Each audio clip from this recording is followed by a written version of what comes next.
আসসালামু আলাইকুম ওয়া রাহমাতুল্লাহি ওয়া বারাকাতুহু। যদি আপনি এই একটি সূরা এভাবে বানান করে রিডিং পড়া শিখতে পারেন তাহলে অবশ্যই আপনি পবিত্র কোরআনুল হাকিমের 114টি সূরা সহিহ শুদ্ধভাবে রিডিং পড়া শিখতে পারবেন। তাই আজকের ভিডিওটি অনেক গুরুত্বপূর্ণ। ভিডিওটি কেউ একটুও টানবেন না, সম্পূর্ণ ভিডিওটি দেখতে থাকুন। তার আগে ছোট্ট একটি রিকোয়েস্ট করব, আমার এই চ্যানেলটি সাবস্ক্রাইব করুন এবং ভিডিওতে একটি লাইক দিয়ে দেন যাতে করে এই ভিডিওটি আরও মানুষের কাছে পৌঁছে যায়। তো চলুন আমরা ভিডিওটি শুরু করি। আজকে আমরা এই ভিডিওতে সূরাতুত তাকবীর শিখব। বিসমিল্লাহির রহমানির রহিম। ইদাশ শামসু কিভাবে পড়ব? ইদাশ শামসু। আমরা এই জায়গার মধ্যে একটি ভুল করে থাকি, আমরা এই সিনটাকে সিন পড়ে থাকি। ইদাশ শামসু এরকমভাবে শিখি, আমরা এরকমভাবে শিখব না। তাহলে আমরা কিভাবে পড়ব? ইদাশ শামসু, এই সিনটা একটু মোটা হবে, এই সিনটা একটু চিকন হবে। তাহলে ইদাশ শামসু কুবিরত, কুবিরত ওয়াজের উই। তাহলে ইদাশ শামসু কুবিরত ওয়াজের উই, ওয়াজের কি উচ্চারণ করব? উই। তাহলে কুবি র লাগবে এই তায়ের সাথে রত। তাহলে ইদাশ শামসু কুবিরত। আরেকবার আমার সাথে পড়ুন। ইদাশ শামসু কুবিরত ওয়া ইদান। এর মধ্যে আমরা নাকের বাঁশি দ্বারা গুন্নাহ করব, কারণ মিমে নুনে তাজদিদ হলে সেখানে আমাদের গুন্নাহ করা ওয়াজিব হয়ে যায়। আমরা এই কথাটা ভালোভাবে স্মরণ রাখবো। মিম আর এই নুনের উপর যখন তাজদিদ থাকবে, এই যে এই চিহ্নটার নাম হলো তাজদিদ, এরকম তাজদিদ যখন থাকবে তখন আমাদের গুন্নাহ করা ওয়াজিব হয়ে যায়। তাহলে ওয়া ইদান নুজুমুং, নুজুমুং, এই জিমটা শক্ত উচ্চারণ করব, দালটা একটু নরম করে উচ্চারণ করব, তাহলে উচ্চারণগুলো সহি হবে। তাহলে মিম লাগবে এবার এই নুনের সাথে মুং, এই নুনের মধ্যে গুন্নাহ করব। আমরা অনেকেই একটা জিনিস পড়তে পারি না যে নুন সাকিনটা কখন গুন্নাহ করব এবং নুন সাকিনটা কখন স্পষ্ট করে পড়ব। যদি আজকের এই ভিডিওটি আপনি শেষ অবধি মনোযোগ সহকারে ধৈর্য সহকারে দেখতে থাকেন তাহলে অবশ্যই আপনি এই নুন সাকিন পড়ার নিয়মটি শিখতে পারবেন। তাহলে ওয়া ইদান নুজুমুং কাদাওয়াত, কাদাওয়াত রটা একটু মোটা করে পড়ব। তাহলে ওয়া ইদান নুজুমুং কাদাওয়াত কিভাবে পড়ব? তাহলে আমরা ওয়া ইদান নুজুমুং কাদাওয়াত। এরপরে ওয়া ইদাল, ওয়া লাগবে ওয়া ইদাল জিবালু, এই জিমটা একটু সহি করে উচ্চারণ করব, শক্ত করে উচ্চারণ করব, তাহলে জিমটা সহি উচ্চারণ হবে। তাহলে ওয়া ইদাল জিবালু, ওয়া ইদাল জিবালু সুইরত, সুইরত, সুই, সিন লাগবে ইয়ার সাথে, সুই ই র লাগবে আবার এই তায়ের সাথে, সুইরত। ওয়াকফের সময় আমরা এরকমভাবেই শিখব। তাহলে ওয়া ইদাল জিবালু সুইরত। তাহলে আমরা কিভাবে শিখব? ওয়া ইদাল জিবালু সুইরত। তো আপনি আরেকবার আমার সাথে পড়ুন, কিভাবে পড়ব? ওয়া ইদাল জিবালু সুইরত। এরপরে ওয়া ইদাল ইশারু, আইনটা একটু আমরা চাপ দিয়ে পড়ব। যদি আইনটা একটু চাপ দিয়ে পড়ি তাহলে আইনটা আমাদের সহি উচ্চারণ হবে। অন্যথায় আমরা এই আইনটাকে অনেকে হামজা পড়ে থাকি। তাহলে কিভাবে শিখব? ওয়া ইদাল ইশারু উত্তিলাত, উত্তিলাত, এটা কিন্তু ত, অনেকে আমরা এই তটাকে তা পড়ে থাকি যার কারণে আমাদের পড়াটা সহি শুদ্ধ হয় না। তাহলে ওয়া ইদাল ইশারু উত্তিলাত। আর আরেকবার আমার সাথে পড়ুন। ওয়া ইদাল ইশারু উত্তিলাত। এরপরে ওয়া ইদাল উহুশু, ওয়া ইদাল উহুশু হুশিরত। ওয়া ইদাল, জালটা আমরা একটু নরম করে পড়ব। যদি আমরা এই জালটিকে একটু নরম করে পড়ি তাহলে জালটা সহি উচ্চারণ হবে। তাহলে কিভাবে পড়ব? ওয়া ইদাল উহুশু, এই হা উচ্চারণের সময় আমরা মুখ দিয়ে হালকা বাতাস বের করব, তাহলে হাটা সই উচ্চারণ হবে। তাহলে ওয়া ইদাল উহুশু হুশিরাত, আরেকবার আমার সাথে পড়ুন, ওয়া ইদাল উহুশু হুশিরাত।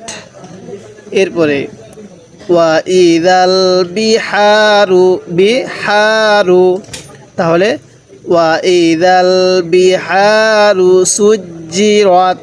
এই জিমটা একটু শক্ত করে উচ্চারণ করব। আর আমরা পূর্বে পড়ছিলাম তাসদিদওয়ালা হরফ দুইবার পড়তে হয়, একবার তার পূর্বের হরফের সাথে একবার, একবার তার নিজের হরফের সাথে একবার।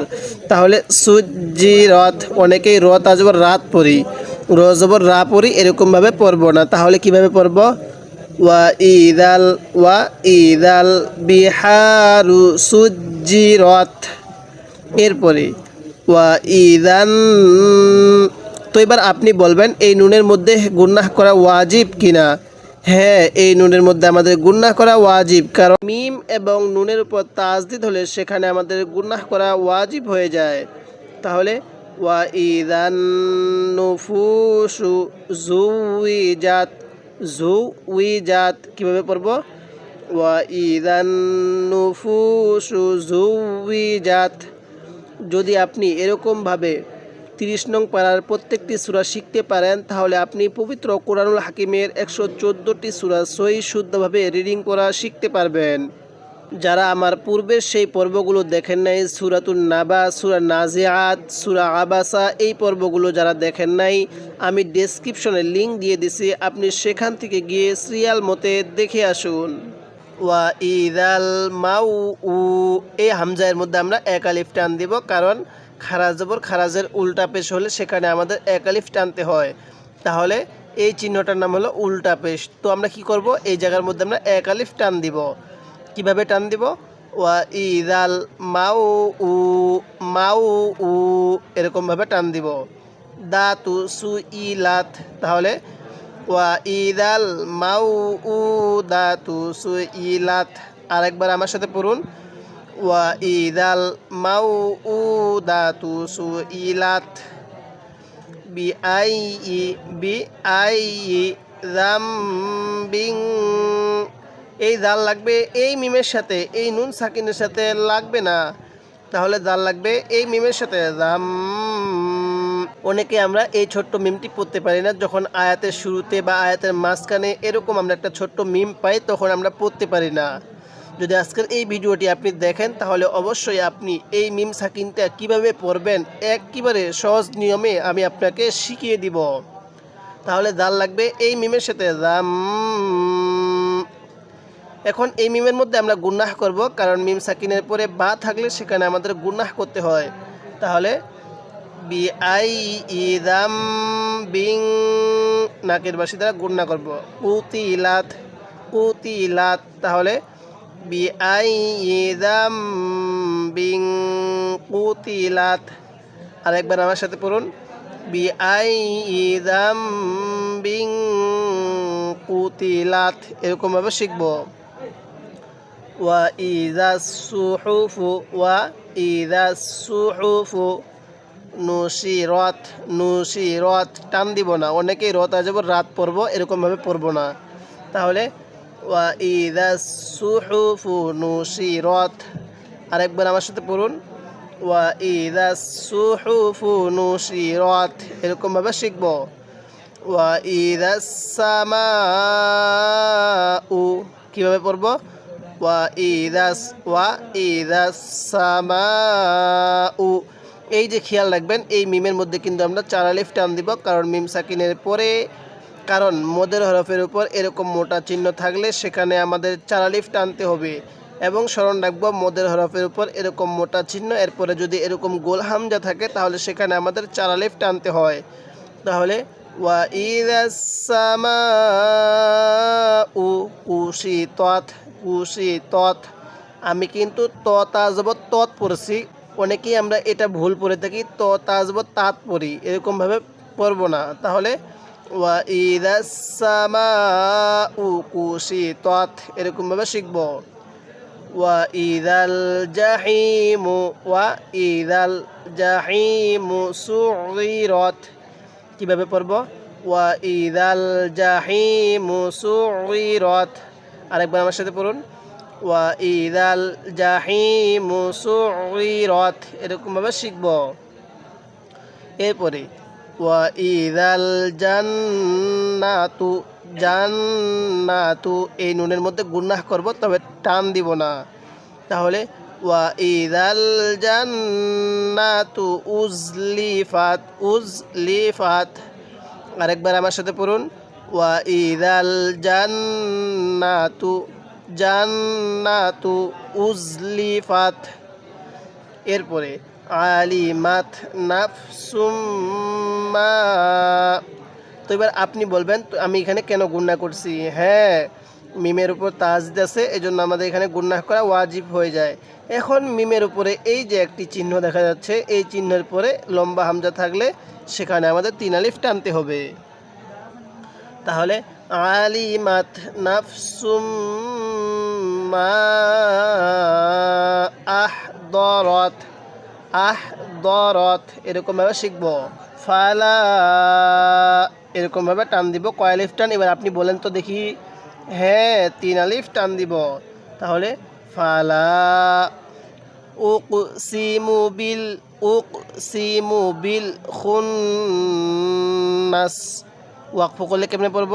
খুন্নাস এরকমভাবে পড়ব। সিনের নিচে যে জেটটি আছে এটিকে বাদ দিয়ে দিব। তাহলে ফালা উকসিমু বিল খুন্নাস। এরপরে আল জাওয়ারিল। অনেকে আয়াতের শুরুতে যখন এরকম খালি আলিফ থাকে আমরা তখন কিভাবে পড়ব আমরা অনেকেই পড়তে পারি না। আজকের আমরা এই ভিডিওতে এটা শিখে নিব। যখন আয়াতের শুরুতে এরকম খালি আলিফ থাকবে তখন আমরা এই আলিফের উপরে একটি জবর দিয়ে দিব, জবর দিয়ে এটা মিলিয়ে পড়ে চলে যাব। আর যদি আমরা পূর্বের আয়াতে ওয়াকফ না করি তাহলে পূর্বের আয়াতের শেষ হরফের সাথে এই হরফটিকে মিলিয়ে পড়ে চলে যাব, তখন আমরা এই হরফটার উপর জবর দিব না। তাহলে আল জাওয়ারিল কুন্নাস। আরেকবার আমার সাথে পড়ুন, আল জাওয়ারিল কুন্নাস। ওয়াল্লাইলি ইযা আসআস, ওয়াল্লাইলি ইযা আসআস এরকমভাবে শিখব। ওয়াসসুবহি, ওয়াসসুবহি ইযা তানাফফাস, তানাফফাস। আরেকবার ওয়াসসুবহি ইযা তানাফফাস। আরেকবার আমার সাথে পড়ুন, ওয়াসসুবহি ইযা তানাফফাস।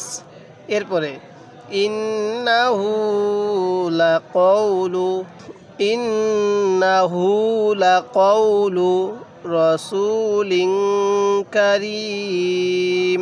কীভাবে পড়ব?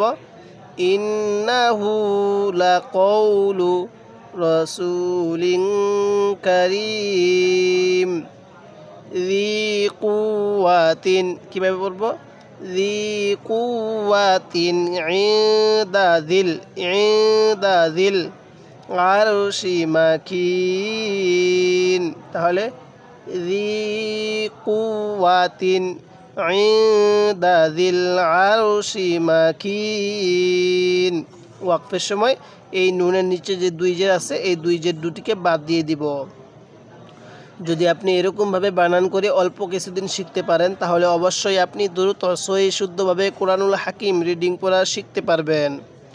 তাই আপনার কাছে আমি ছোট্ট একটি রিকোয়েস্ট করব, আপনি আমার এই চ্যানেলটি সাবস্ক্রাইব করুন যাতে করে পরবর্তী ভিডিও সবার আগে আপনি পেয়ে যান, এবং ভিডিওর মধ্যে একটি লাইক দিয়ে দিবেন যাতে করে এই ভিডিওটি আরও মানুষের কাছে পৌঁছে যায়। তো আজকে আমরা এই সূরার এই 20 নম্বর আয়াত পর্যন্ত আলোচনা করলাম। পরবর্তী পর্বের মধ্যে আমরা এই 20 নং আয়াতের পর থেকে আলোচনা করব।